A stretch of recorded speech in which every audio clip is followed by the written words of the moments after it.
អ្នកទំនងពួកយើងទាំងពីរមិនដឹងជាអ្វីឲ្យពិតប្រាកដ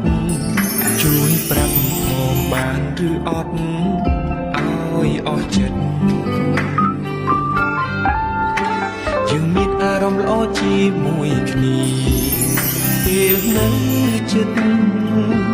តាមមានដែលធ្លាប់គិតធ្វើសើសាគ្នាដោយសារមិនបញ្ជាក់តាមទង្វើខ្ញុំព្យាយាមធ្វើបង្ហាញគ្រប់ពេលថ្ងៃនេះចង់សួរនេះមេឲ្យបានច្បាស់ចង់ស្ដាប់ពីពិតចេញពីបេះដូងខ្លាំងណាស់ខ្លាចខ្លួនគិតប្តេងផ្ដាំតែមិនឯងរក